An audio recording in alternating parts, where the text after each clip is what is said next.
Hey guys, today I'm going to be unboxing the HG Armblood Orphans Gundam Vual.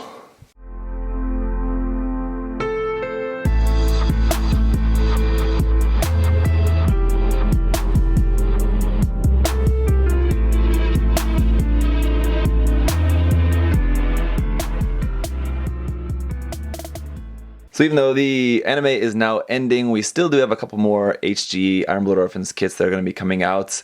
I'm actually really looking forward to this one as well as the next couple that we have coming out. One is another version of the Astaroth, which actually kind of meh on what I've seen of that one so far. But the other one, the Dandelion, looks really cool, so looking forward to that. But anyway, let's get this kit unboxed. I really like the look of this just because it's very black with purple, which black we don't really see all too often, and purple highlights are, I think, even more rare. So it's pretty cool. Also has that kind of very rebuild of Evangelion kind of look there with the 4 eyes, kind of like Eva Unit 2, kind of like that. That's a pretty cool aspect. Weapon's pretty interesting as well. That mining hammer that it has, very unique like that. Just the whole design is pretty interesting. So looking forward to checking this out. Not too sure about this interesting grandpa character over here. Is doing his very best like Johnny Cash impression there with those sideburns. Interestingly, we can see some Astaroth parts here in the back. So I'm not really too familiar with the story of the manga, but maybe he fights the Astaroth, I would imagine, because here's the Astaroth's arm, Astaroth's rifle there. Sorry, excuse me. Alright, let's get to the side here. This is 37 in the line. Amazing. I was taking a quick glance at some of the English here on the box before getting this party started, and there's some pretty funny parts I want to point out to you guys. Just front and back image here of what the kit is going to look like when it's all painted, of course. What this kit looks like unpainted, not near that good, unfortunately, but we'll take a look at that, of course, in the review. One thing that I think is interesting about all these box art that they're doing is everything is something are reproduced, or something are reproduced. Like, okay, I know the English on the boxes and the manuals is nice, but let's try to work on a little bit more interesting, a little bit better translation than that. Anyway, here you can see the evil face design is reproduced. The distinctive armaments, such as the mining hammer and shields mounted on each side, are reproduced. Also here, the backpack is replaceable. So the backpack, apparently, even Bandai doesn't have enough pride in their work to just say, yeah, it's replaceable. Not really all that great. Here we can see it being replaced with the multi-rack backpack that is meant for the Graze ground type. You can also use all sorts of other weapons on it, as we all know. A little bit about the G Teketsu story, and then 1,400 yen for the price tag for this. So, here we got a big sticker sheet. Some nice colors there. Like I said, I like that black and purple color scheme of this. Some more black, and that same kind of typical Armblood Orphans Gundam frame color there. Alright, let's get a look at the manual here. Box art as usual there on the top. On the bottom here, Gundam Vual and Rosario Dawson. Rosario Leone here apparently is the name of that character. I thought Rosario was a girl's name, but okay, sure, whatever. Here you go. There's that information there in English. Recruited by Daddy Ted. Alrighty, and then there is the information about the mobile suit there. I'll take a look at that later. I actually haven't read that yet. It has the mining hammer, the round shield, the spike shield, and the glaive. The glaive is like a glorified stick, basically, but anyway, that's there. And then it has tactics. Yes, here you can check out a little bit about the tactics and all of that. And then here we have our color guide. It's basically black, white, lavender, gray, and pink. Pretty much everything there, and then again about swapping parts. Alright, let's take a look at our parts list. Speaking of that, a couple parts X'd off on pretty much every runner except the F and G runners there, it looks like, interestingly. That B runner looks really familiar. I think that's from the Astaroth or Astaroth Origin kit. Astaroth Origin, I believe. Actually, that's interesting.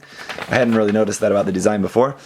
Just going through the construction, it's body first, then head. Love that really cool, interesting head design. Then onto the shoulders and arms. Arms, upper body is done. Then onto the feet. Not really a big fan of those shoes. Didn't like them on the Astaroth. Don't think I'm going to like them on this kit either. But it is what it is. They're not the worst thing, but they're not really the best thing either. Legs. And then onto the waist. Very simple here as we get into our color pages. Lower body is done.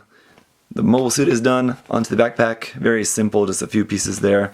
Looks very familiar. It reminds me of something. Where have I seen that backpack before? Is that the same backpack as the Astaroth Origin? Right off the top of my head, I can't remember, but I know that looks familiar. Anyway. And then the weapons, obviously, not really a whole lot to them. Very simple. Mounting those. The shield, even more simple, just two pieces there. And then a little bit about the mounting system for that onto the arm. Yep. All right, let's get a look at the runners. All right, so here is our foil sticker sheet. Unfortunately, some very large color apps covered here by these stickers.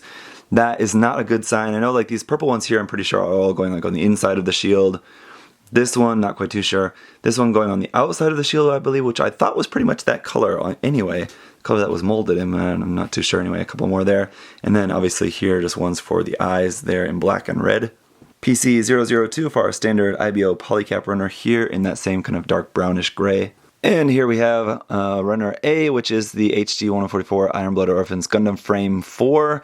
So yeah, this is just another version of the Gundam Frame. The fourth, I can't remember. I see other reviewers and they will say like, Gundam Frame 4, this was from the Kamara's Trooper, or this was from the Astaroth Origin. I can't remember that. How can you guys remember that? What do you, like Google it before you film something?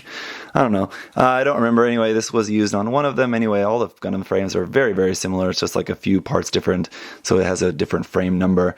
But anyway, if you've built any of the other Gundams, it's pretty much the exact same frame.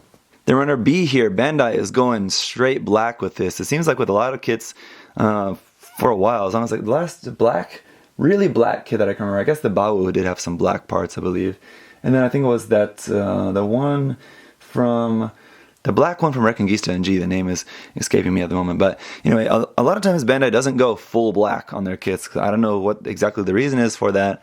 But this is definitely very black on this kit. And this B runner is from the Gundam Astaroth Origin. So yeah, Gundam Astaroth Origin kit parts here. Runner C here also from the Astaroth Origin. A few white parts here, a few more black parts here, and then some more of that gray-brown color there in the center. And then we got runner F here. This is in 4 colors, so that light purple for those parts there, black, white, gray. So this would be our first new runner for the kit, so some of the more specific parts. And as we can see, the runner label is HG144 Gundam Vual. And then finally, runner G here is basically our weapon and shield parts.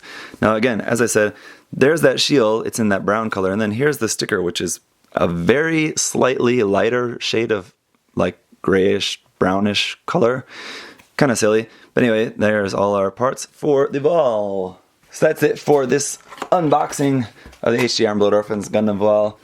Looks like a cool kit, and I actually hadn't realized before, I guess I just hadn't really looked closely enough at the design, that this is actually using as many parts as it does from the Astaroth Origin, so that's kind of interesting.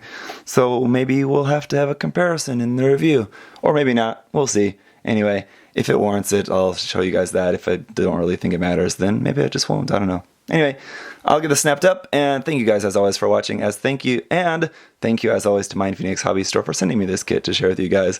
This month, really of April, there's only been like 2 new kits out this month, which is kind of odd, but this is the first one, then I have the new Zeta kit that I'll be reviewing for you guys coming up next. So thanks for watching, see you next time, bye bye!